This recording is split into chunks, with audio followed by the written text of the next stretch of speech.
بعد ما قابلت عبد الله وبكر ومحمد شله الجوع المفاجئ وقررنا ناكل كريب من جوستو. بس قبل ما اطلب قلت ابص على الكريبات وهي بتتعمل علشان العين بتاكل الاول وكده، واشوف الاشكال والانواع المختلفه والميكسات الكتير اللي بيعملوها دي. فبصراحه تهت وما بقتش عارف اختار من كتر الانواع اللي شفتها. فسالتهم بتعملوا كام نوع؟ قالوا لي كتير. فقلت ما بديهاش بقى اشوف المنيو واختار. لقيت ما شاء الله اكتر من 60 نوع كريب بيعملوه وباحجام مختلفه، فراخ ولحمه وجبنه وبطاطس وميكسات كتير، والكريبات الحلوه كمان زي النوتيلا والاوريو والفاكهه. فتهت اكتر وما بقتش عارف اختار من الجمدان ده كله. فقلت بس انا هتفرج شويه وبعدها اختار الشكل اللي يعجبني. اصل انا باكل بالشكل في معظم الاوقات وخصوصا لما اكون جعان. فسالت الشله قالوا لي هنختار كريبايه كبيره تشبعنا وتكون ميكس وفيها حاجات كتير. وعن تجربه منهم سابقا فاخترنا كريب الاكيل، وده كان فيه برجر وبانيه وستريبس وكريسبي وكوردن بلو وشيش وبطاطس فارم وخضار وتوابل جوستو، وده كان سعره 70 جنيه بس. فعلى ما الكريبات تتعمل تعالوا نصور المكان من بره. وزي ما انتم شايفين المنظر جميل. وعنوان جوستو هنا في بنها شارع الاستاد امام مدرسه الثانويه بنات، وده الفرع التاني ليهم.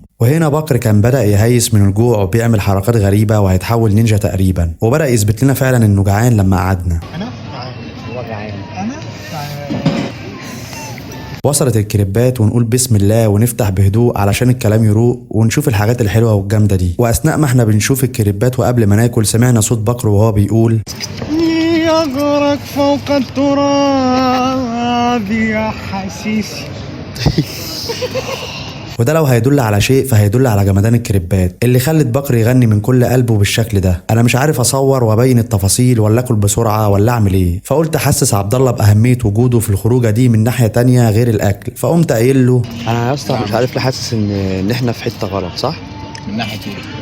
من ناحيه الاضاءه. فخد صور. بص عيش يا بودة بقى، طلع الفوتوغرافه اللي جواك.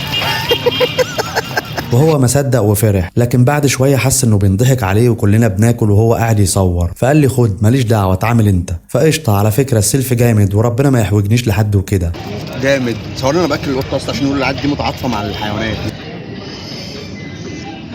تعالوا بقى نشوف الشباب وهي بتاكل ونشوف رايها ايه. وزي ما انتم شايفين مش محتاج اخد الاراء، هم قايمين بالواجب اصلا وداخلين في الكريب بدماغهم. انا مش عارف اخش له والله. وانا كمان نفس الحوار، بس هحاول اخد لفه حوالين الكريب واحده واحده وهيتاكل يعني هيتاكل. عاوز اقول لكم ان حجم الكريب كان كبير جدا وكمان مليان حشو وصوصات رايقه والميكس كان جامد جدا، وعاوز فعلا ناس اكيله زينا علشان تقدر عليه. مش عايز يخلص يا جدعان، مش عايز يخلص، مش عايز يخلص. حرفيا ده سندوتش اليوم كله، فاهم؟ ده طول النهار الصبح كده وما تصحى ما تاكلش غير تاني يوم.